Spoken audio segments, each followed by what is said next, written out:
Hello everyone and welcome to yet another episode of Red Embrace Hollywood. This time we're going to choose who we are going to hang out with, and there was a poll under my previous video, the poll in which Markus had the first place, Heath had the second one, and Randall had the third.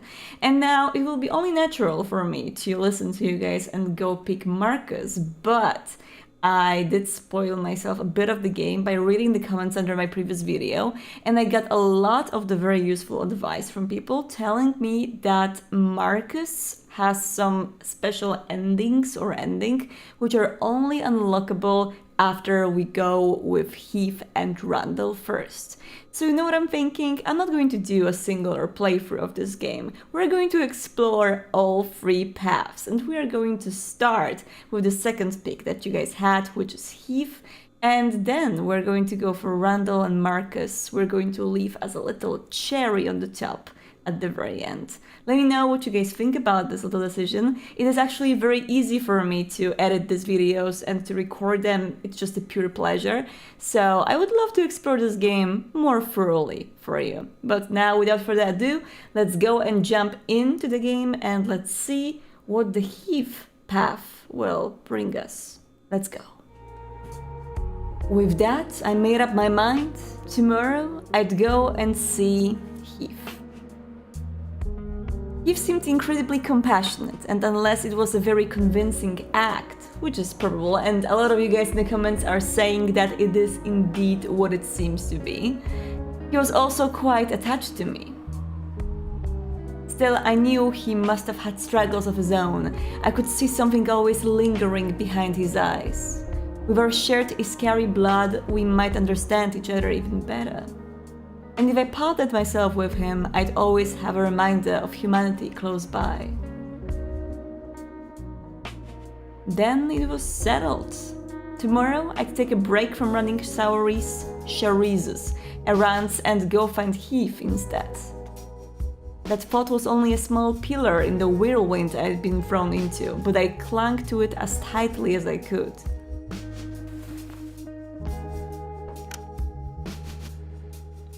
A little excitement sparked through me as I shut the curtains, curling onto my bed to hide from the coming daylight. If this was what fate had in store for me, then so be it. I would fight and struggle to stay afloat in this world I'd been thrown into, and no matter what, I wouldn't give up. Even if it meant I would never see another sunrise again.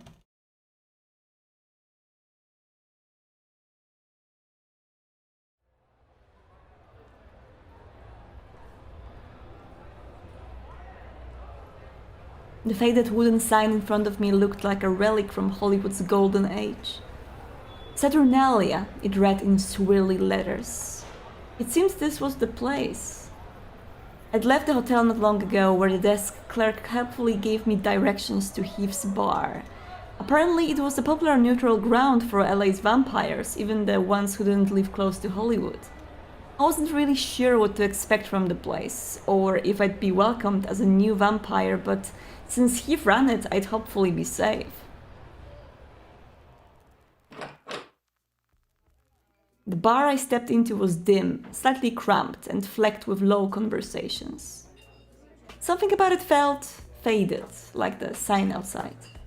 Maybe it was the peeling movie posters on the walls, or the lonely patrons sitting in corners, or the glittering lights that filtered through the windows.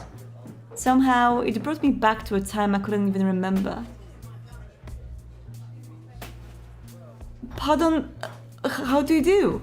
Someone started to squeeze past me to reach the door. The same Golgotha from the other night. Evening? Good evening. He politely nodded to me, but soon continued on his way without another word. Well, it was a neutral ground after all.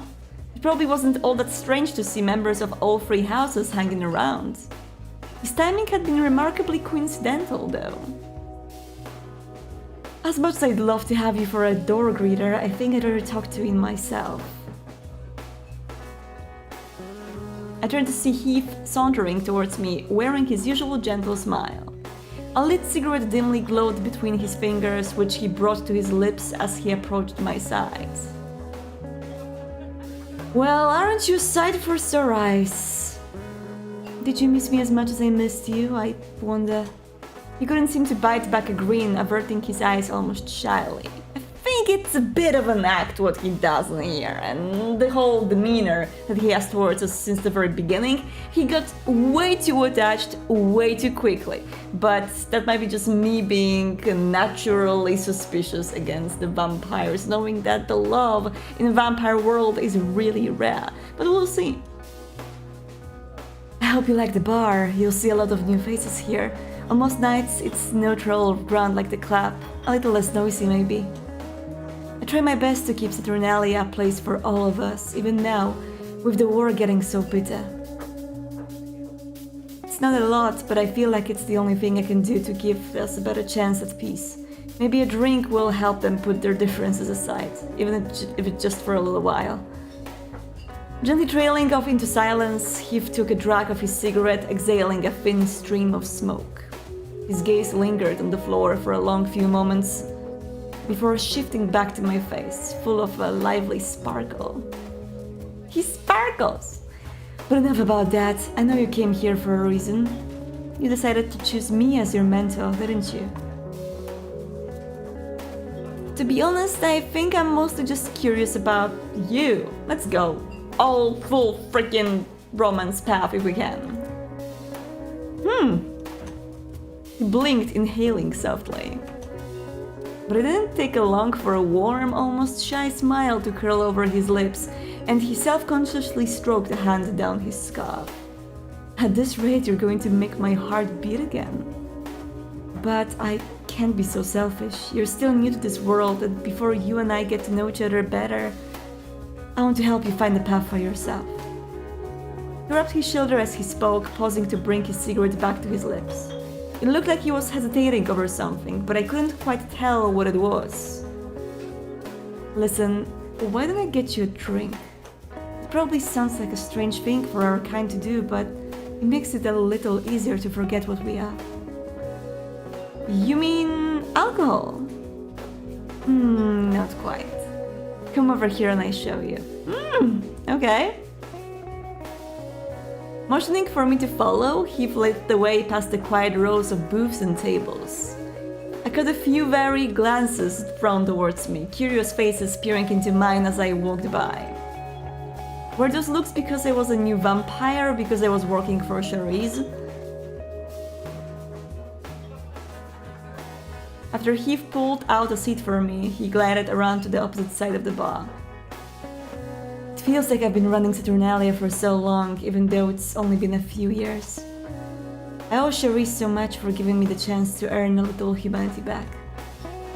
As he gazed off into the distance, Heath reached beneath the bar, pulling out a cloudy decanter of deep ruby liquid that I almost could have mistaken for wine. Then he put down a black, opaque glass before me, gesturing invitingly. It's taken willingly from a human who's had alcohol, you see. Strange maybe, but it's the easiest way for us to drink. Most can't handle anything like beer or even coffee. Ha! So that's kind of the same as it is in Vampire the Masquerade. Not sure if all editions again, because I don't remember if it was the same before, but in V5 for sure, when you want to get yourself drunk or when you want to get yourself on drugs or basically feel anything that you could feel from the regular mortal intoxication, from the substances that could intoxicate you, then you have to drink the blood from someone who had this sort of a substance before. So if you are into cocaine in your mortal life, you better find yourself a mortal who has just sniffed some and then drink from him. And this will give you a glimpse of what you could feel when you were still a mortal. I don't want to seem like I'm only trying to get you tipsy, though. You should have one too. I plan on it. I'd hate to leave you drinking alone. He poured us each a small glass, passing it to me before clinking our glasses together in a toast. To us. He lifted his glass to take a long drink, and I did the same. The rich, intoxicating heaviness of blood and the telltale burn of alcohol mingled in my throat. It was surprisingly good, or maybe it wasn't too surprising, considering Heath's self-proclaimed standards. You know, I thought it was going to be so easy, being a vampire. His voice lowered a little, words falling into the steady cadence of someone absorbed in their thoughts. You only have to feed yourself, stay away from the sun, and keep your true nature secret, and you live forever. You can do whatever you like, take all the lovers you want, go to all the places you've dreamt of. But when you finally realize that you're no longer human, when the curtain slowly peels back and you start to miss how things were, that was the hardest part for me. I noticed Heath's fingers squeezed tightly about his glass. Bobby, get the hell out of here! What are you doing?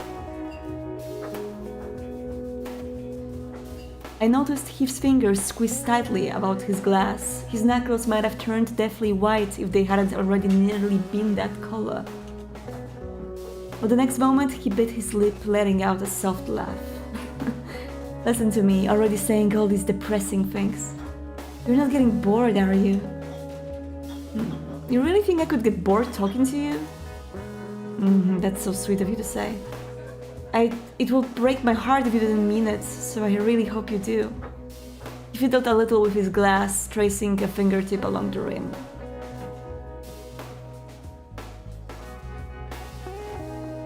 Well, you came here for my help, and I want to help you in any way I can.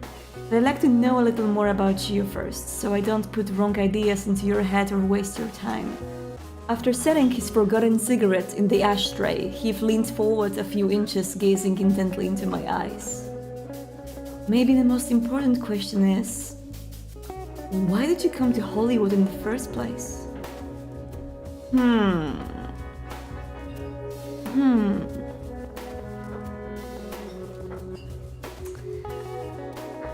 There's a lot of things that we could pick from here that would be very scary to say, but I think if we want to go more with what Heath would want to hear, not really sure we should, but I want to pick this one. I wanted to change things, to start making the world a better place. I could tell, I really could. You have that empathy, that sweetness about you, like you would never hurt anything you didn't have to. His gaze flicked from my eyes to my lips, then down to his own blood-filled glass until he finally turned his head away, tracing a fingertip down his scarf. You still can, you know, change things. The way you came into our world means the spotlight wants to shine on you. Everyone will notice whatever you do and say. Will you use that to make a difference?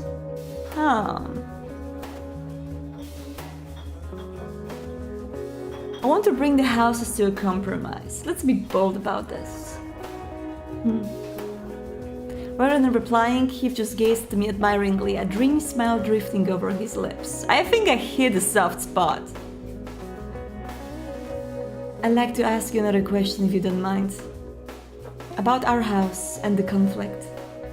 He paused to refill his drink, pouring into the small glass until it nearly ran over.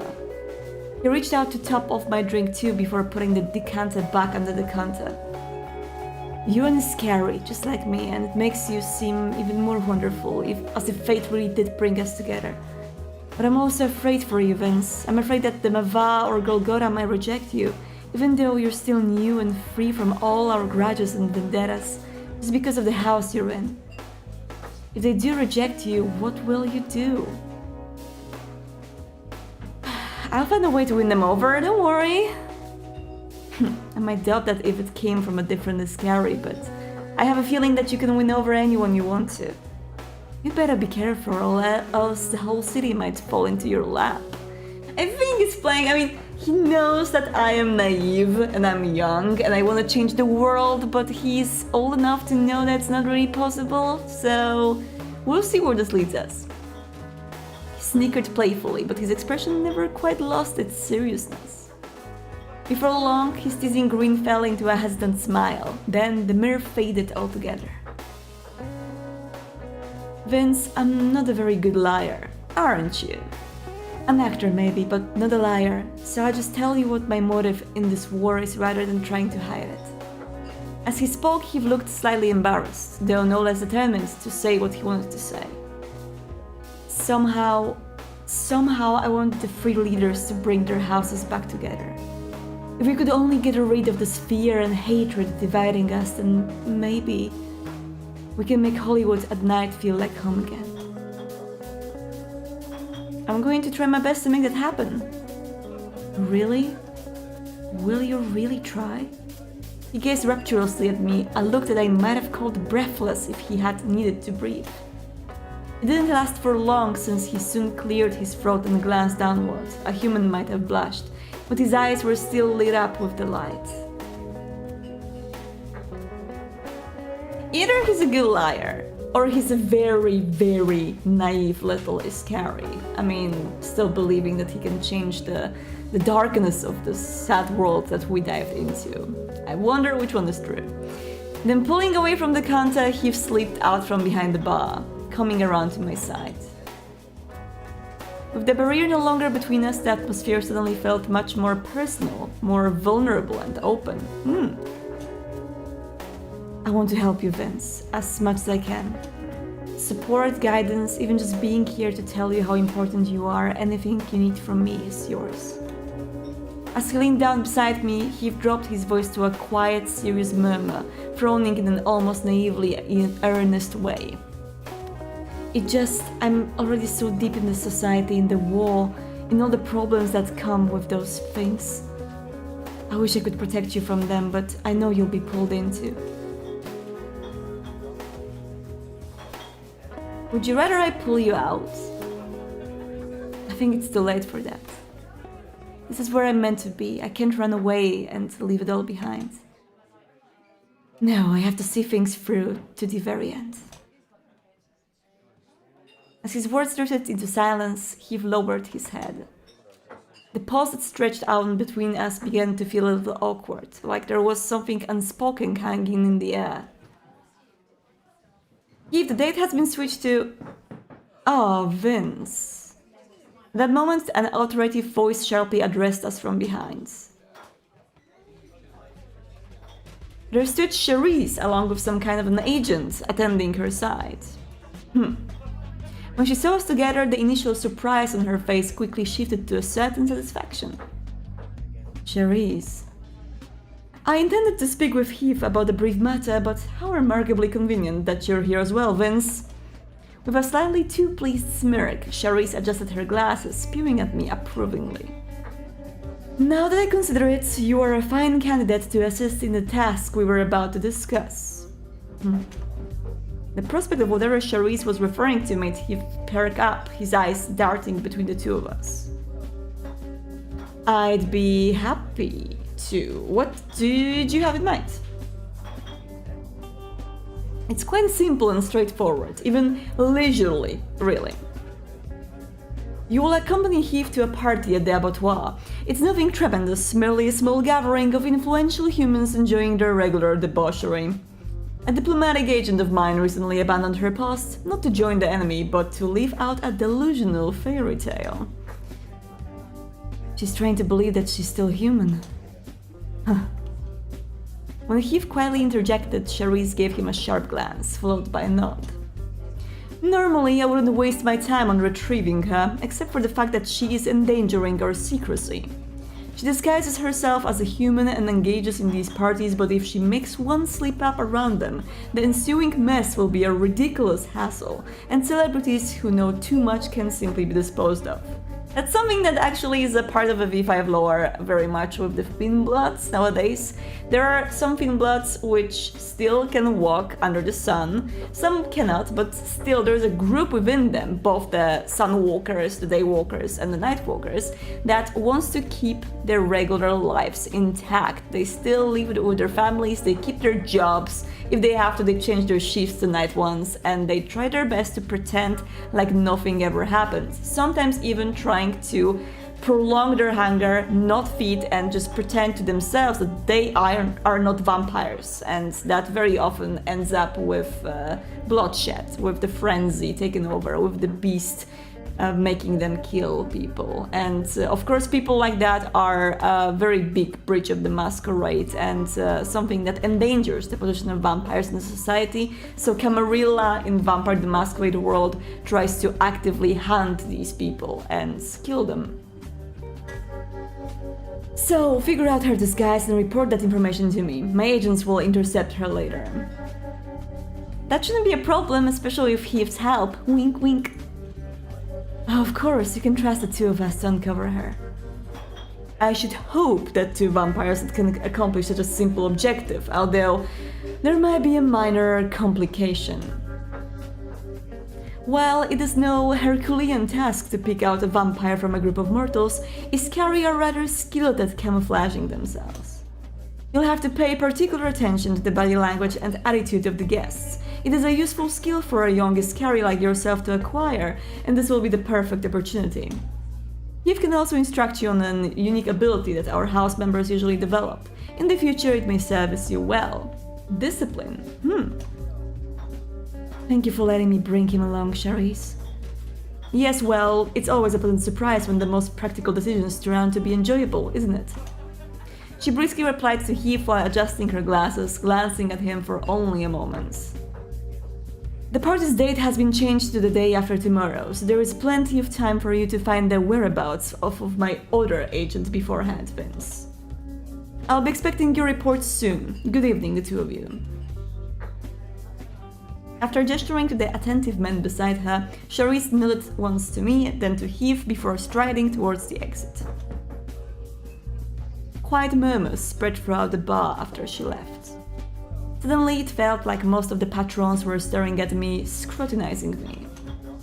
Just talking to her apparently made me the center of attention. Well, it seems like the start of your mentorship won't be so bad, will it? You've lightly nudged his shoulder against mine, bringing my focus back to him. The perfect little job to get us comfortable with each other and to introduce you to Hollywood. Isn't it funny how everything works out? I can't wait, it's going to be like a mini vacation. Yes, a much more enjoyable way to welcome you into the night. It's not going to be so easy, will it? I can't wait to see what you will think of it. Tomorrow will seem so long. He exhaled a long, teasing sigh, smirking at me with more than a hint of mischief. Hey, bartender! You planning to run your mouth off with that guy all night, or are you gonna make us some drinks? Stopping her little flirt in there. A rowdy group, the same one that been laughing in the corner earlier, stumbled up into the bar, shouting towards Heath. I'll be right there. He replied to them quietly, his voice barely loud enough to carry over the sound of chatter. Well, you better fucking be! Yeah, neutral ground my ass before getting ignored to shit! As the group loudly grumbled at the other side of the bar, Heath turned back to me, biting his lower lip. I want to talk a little more about your dreams and your new life, but I guess we'll have time soon enough. I've just never been very patient, you see.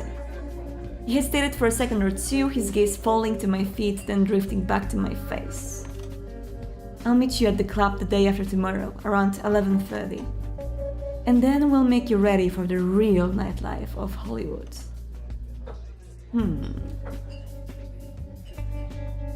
I'll be there. Enjoy the rest of your night, Heath.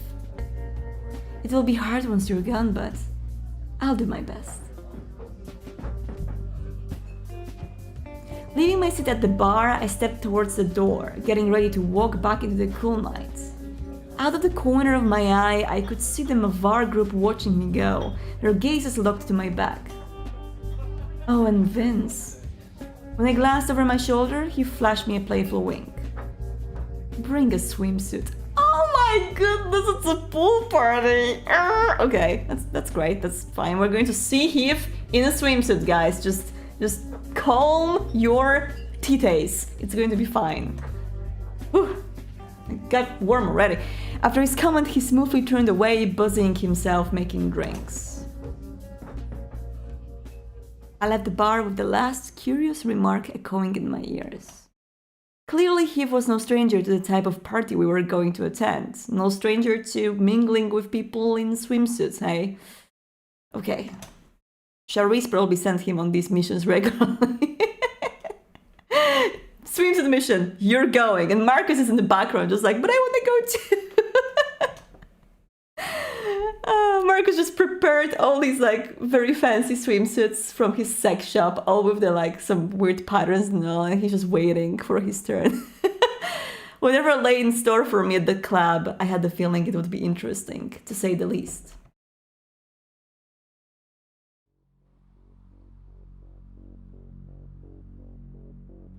I spent the rest of the night mingling with mortals, curious about my new skills.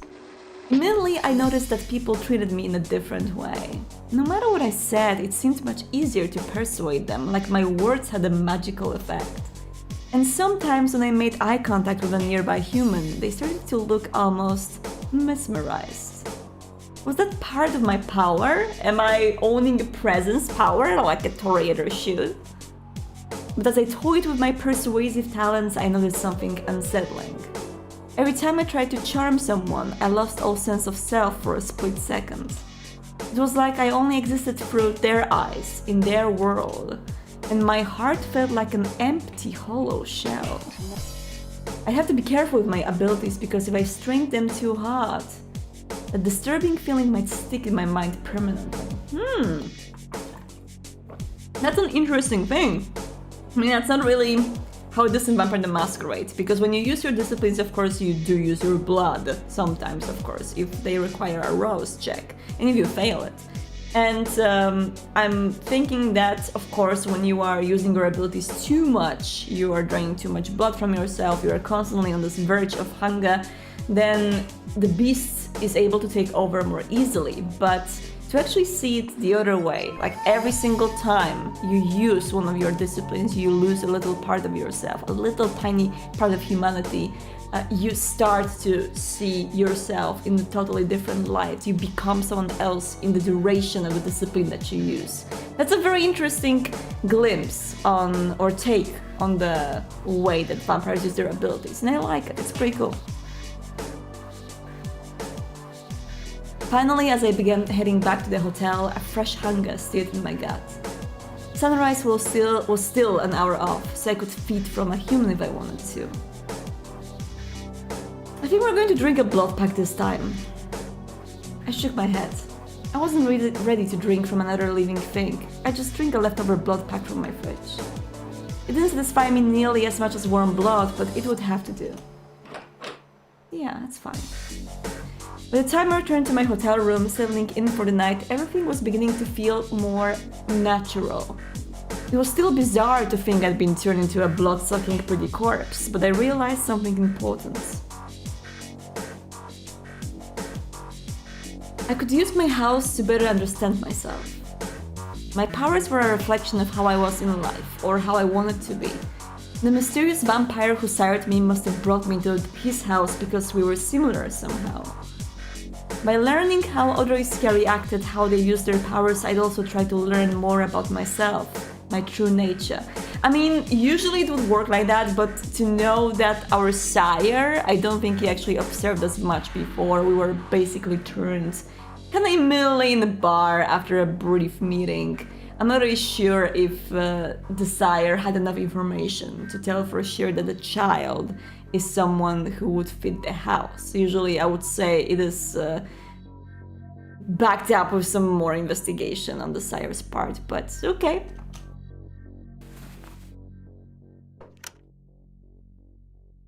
As morning crept closer, I curled up on the bed to hide away from the sun. I resolved to keep that promise. After all, undead or not, the weak wouldn't last long in Hollywood.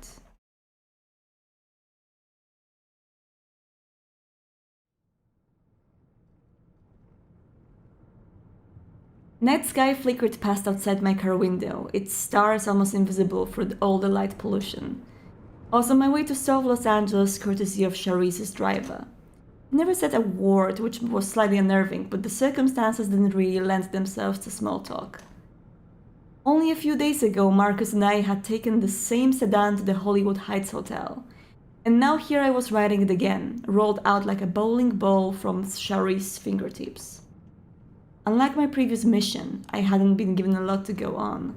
All I knew was the description of Charisse's agent. A Latina, scary blonde, grey suit with blue shirt, appeared in her mid-30s. She'd gone missing a few days ago, and even though Charisse said the agent usually took lengthy vacations, I had a bad feeling about this. Before long, the sedan pulled over to a seemingly random point on the street. Of course, the driver didn't say anything, but I could guess this was my drop-off point. Okay. I left the car for the streets of South LA, wondering how exactly to start my search. Asking around wouldn't be a bad idea, though most of the people passing by looked pretty unsavory. I could also try to track her down myself if there were any traces left of her scent. My best bet was probably to ask around for info about the agent. I mean, we are scary, we are persuasive, and I think we could try to use these abilities of ours to try to get some info from someone. Rumors and potential witness were probably my best bet. I'd have to remember I was dealing with mortals though. I wasn't sure if that made things easier or harder.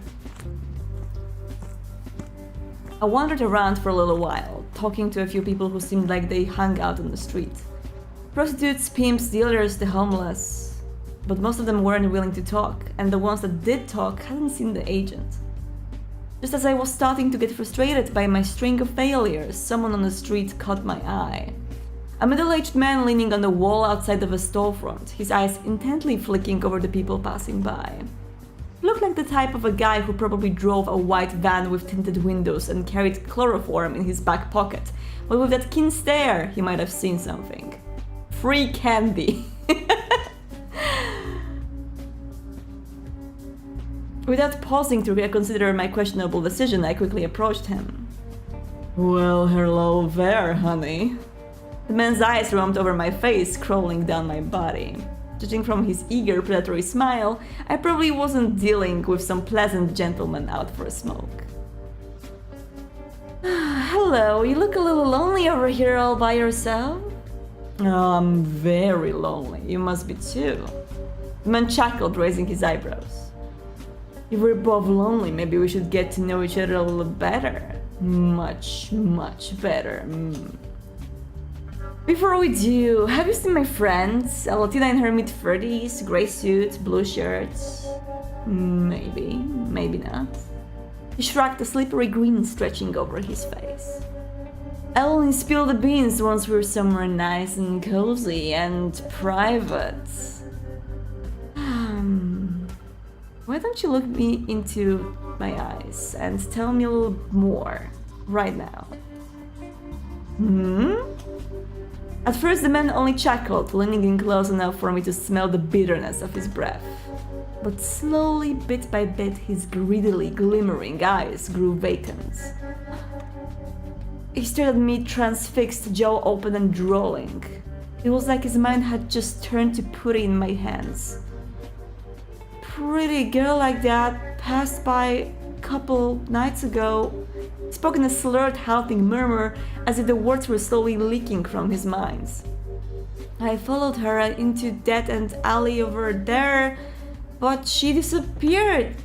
Maybe he went sewers? Seemed like following someone. The man trailed off slowly, falling into a silent daze. His blank stare made him seem like a machine waiting for input. Good, that's all I needed to hear. I turned away from him to glance at the alley he'd pointed to, not far off. But when I began to walk towards it, I heard a grunt of confusion behind me. What the hell was— Hey! What'd you just do to me? They ignored the angry shout directed at my back, figuring it was best to leave him wallowing in his own slime. Masquerade breach! That hypnosis, I hadn't even done it consciously. It was more like instinct. It was a powerful ability, no doubt about that. If I kept practicing it, I could probably get anything I wanted out of mortals. Weaker-willed ones, anyway. I mean, we will try not to do it because we will lose parts of ourselves if we do, as we mentioned before, but sometimes, I guess, for the good reason. When I reached the alley, I realized why the man thought the agent had disappeared. It was very much a dead end, except for the manhole leading to the sewers. If the agent was chasing someone or running from someone, it seemed like a perfect escape route. Knowing I had to be on the right track, I grabbed the manhole cover and easily yanked it off. A damp, smelly darkness yawned at me from below, but unfortunately it seemed like the only way forward.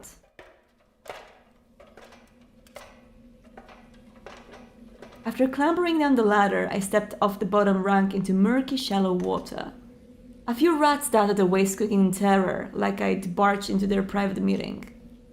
I really hadn't come to LA expecting to splash around in the sewers, but life was just full of surprises. Well, it wouldn't be a Vampire the Masquerade Bloodlines inspired game without a sewer level.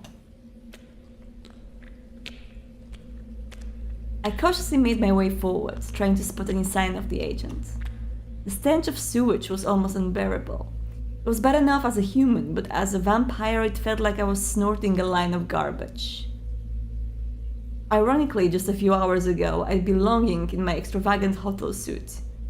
Sweet. And now here I was, getting intimately acquainted with LA's waste. In the middle of all that filth and vermin, I pondered how... Shit hike was good practice? No. We are scary, we are posh, it wasn't worth it.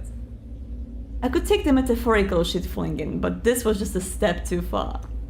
If I was more loyal to Charisse, maybe I'd feel okay about being a sewer rat, but I wasn't. The further I ventured into the sewers, the more uneasy I felt.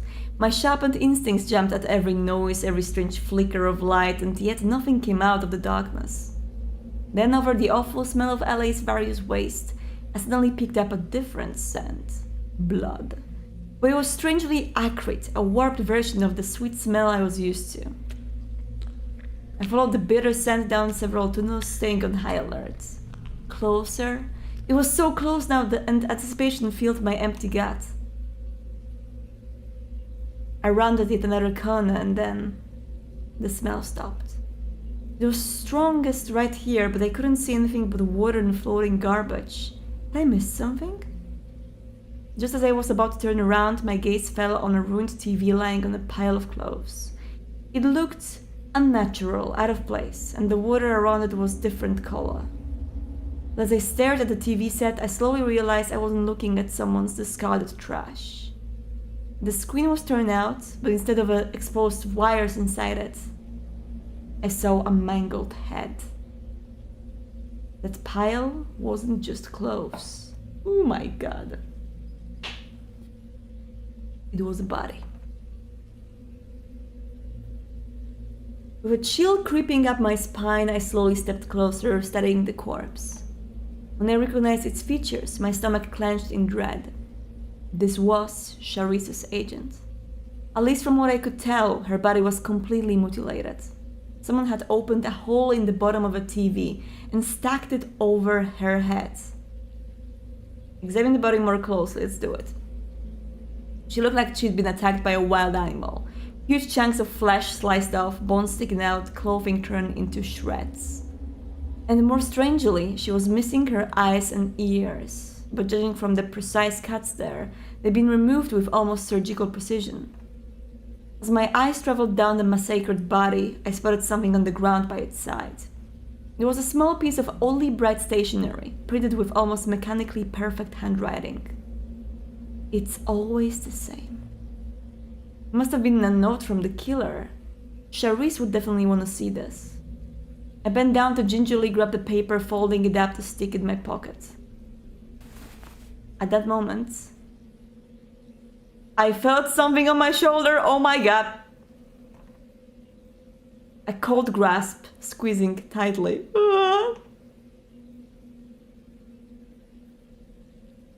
Tried to run.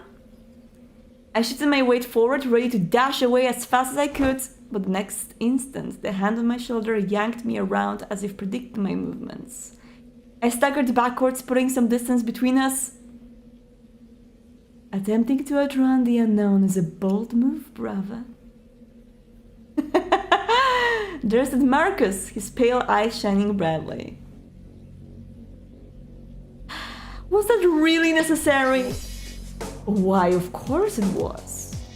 Everything I do is for some purpose or another, although many times I don't figure out that purpose until much later. Turning away from me slightly, Markus lowered his gaze to the gory mass of flesh that was once Sharice's agent. I saw a keen interest in his eyes, almost fascination, not the look you'd usually observe a mangled corpse with. Of course he would look at the corpse like this. I gather the Red Queen sent you here. She will applaud your investigative skills, no doubt. Tell me, just what do you believe happened to this unfortunate soul? They cut out her eyes and ears. It wasn't just mindless killing. One would be inclined to think so, indeed. A message or perhaps self-therapy of the most visceral kind. Hands clasped behind his back, Markus strode towards the corpse, circling around it with an analytical light in his eyes. The bottom of his long coat swished in the discolored water, soaked and dripping, but he didn't seem to particularly mind. I suggest you tread carefully around this matter, Vince. There is a sense of formless malice in the air, a festering loathing that something created. Do not underestimate that wretched. And find whoever did this and make sure they don't harm anyone else. Whatever you do is solely your decision, but I would hope you think before you do it. One wonders sometimes what justice is fit for this world.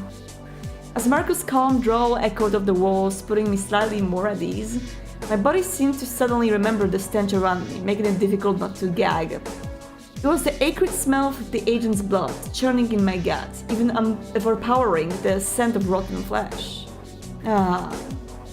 As if sensing my thoughts, Markus took a deep long sniff of the air, his eyelids fluttering closed.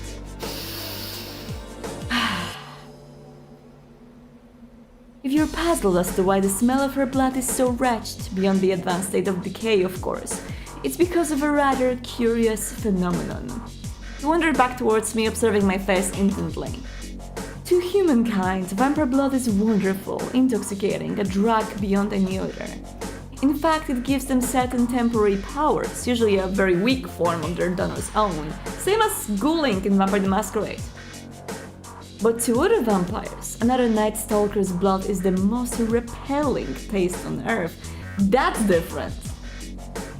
A rare few of our kind can drink vampire blood without throwing it back up, but in most cases, we are all but toxic to each other. That is very much exclusive to this particular universe. It's not a thing in Vampire the Masquerade Bloodlines and World of Darkness in general.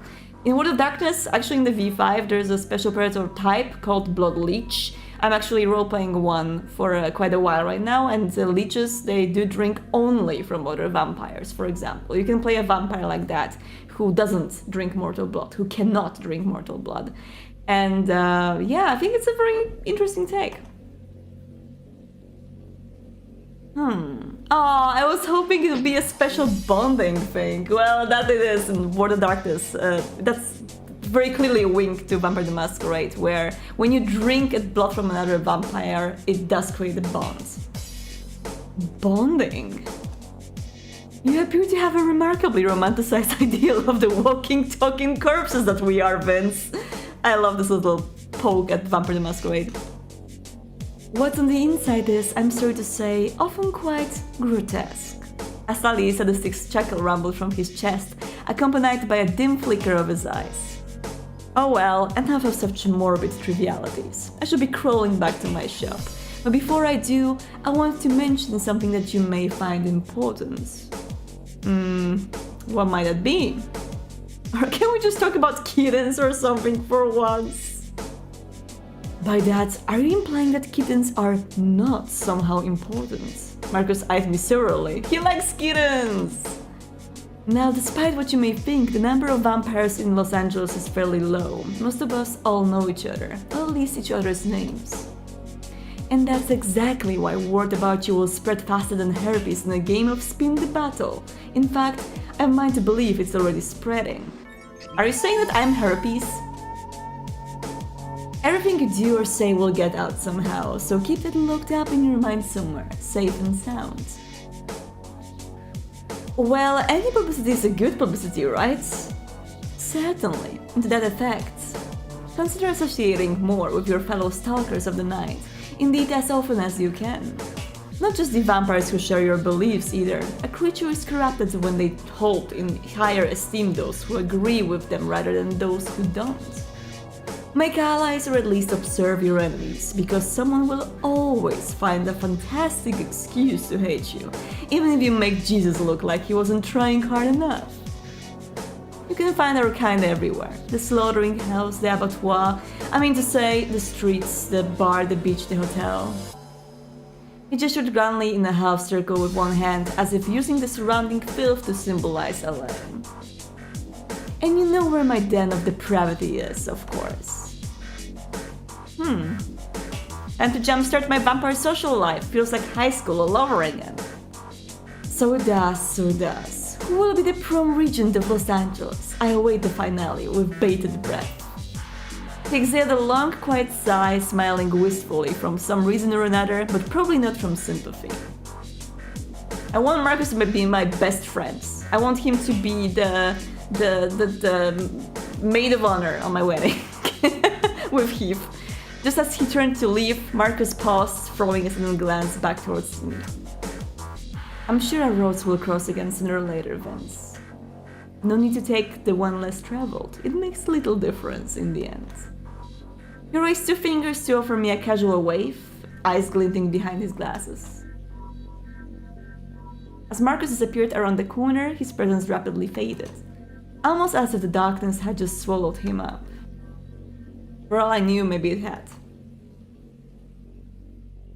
With the killer's note in my hand and the image of Charice's dead agent burned into my brain, I made my own exit. Back on the street, the driver had been patiently waiting for me. Of course, he said nothing as I climbed into the sedan, even though I probably smelled like all of LA's bodily waste. Surely even he wondered sometimes if he was being paid enough for all this.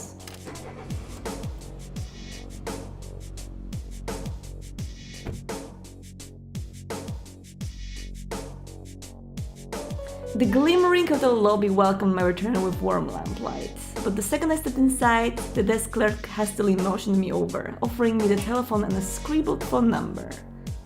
Apparently Charice was traveling and couldn't receive my report in person, so I had to ring up her hotel. Ring, ring, ring. Yes, Charice Locke speaking. Her voice crackled sharply at me, brisk as ever. Who is this? Your favorite little mistake, hello? Oh yes, I suppose using your name would have been too much effort, she said very audibly, almost like she was blowing directly into the receiver. I assume you found the agent then. Give me the details of your report. Tell her everything. I described everything that I could remember, mentioning the agent's body and the way I discovered her. There was a note too, which I read out to Charice. I see. After I finished, the lion went silent for several long moments. It doesn't seem like an act of intimidation, but it's most peculiar to leave a body in the sewers regardless. Her halting words sounded a little varied, concern rippling through her voice. To be perfectly honest, this strikes me as the work of an independent rogue or a serial killer rather than an assassin. Rather unnerving, to say the least. We should all be careful until the culprit's found. I agree. It might be an isolated incident, but I would rather not lose any further associates to some unhinged killer. Charice pointedly cleared her throat and just like that glided into the next subject. Your timing, as always, is perfect. I recently received a message about a few problematic mortals. These past 2 nights, it would appear they've been searching for vampires, most likely as part of some supernatural tabloid publication. She let out a quiet, weary exhale that suggested this kind of thing wasn't new. Normally, they wouldn't be anything but a mild nuisance, except these mortals are dangerously close to the Mavar hideout on the beach. Randall and his followers, animalistic and reckless as they are, might accidentally expose their true natures while the photographers are around. Therefore, to put things bluntly, I need you to drive these humans away. You are up to the task, I assume. Of course, sure, I'll take care of them for you. Good. be discreet. Feel free to employ whatever means necessary, just ensure that Randall's street urchins don't show their faces on the nightly news. Very well, unless there's further business, I'll leave you to your devices. That's all. Good night, Cherise. Good night, Vince. With that, the line clicked off and my second mission for Cherise came to an end. It seemed like this was going to be my new routine, at least until the war was over. So for better or worse, I'd have to settle on into it. At the desk clerk's insistence, I changed into the bathrobe and let the staff wash my disgusting clothes. By the time I returned into my room, still swathed in fluffy pink cotton, the sun's rays were beginning to loom dangerously on the horizon. Tomorrow I'd be meeting Heath at the abattoir for the party, which would be a stark contrast from sewer diving. He had sounded excited for it, so I was probably in for some more enjoyable time. Probably. Crawling under the covers, I curled up in comforting darkness.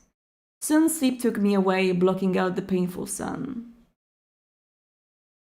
The end of another night in Hollywood. And that's how we are going to end this episode, guys. Well, it seems there's a serial killer in Hollywood, just like there was one in LA back in the times of Bloodlines 1, if you guys remember. And this time again, I'm wondering if it's someone with an agenda, or maybe it's someone we know already, and it's a new character that will be introduced. Maybe it's one of our boys who is doing these very gruesome murders. I guess Randall seems to be too honest to do so, Markus seems to be too above it all to do so, and Heath seems to be too delicate to do so, but we have no idea. Maybe it's one of them. Let me know what you guys think so far, and yeah, let's meet up again next time to check out the sexy Heath's body in the swimsuit, of course. Thank you so much for joining me tonight, and remember, don't get lost in it, and see you next time. Goodbye.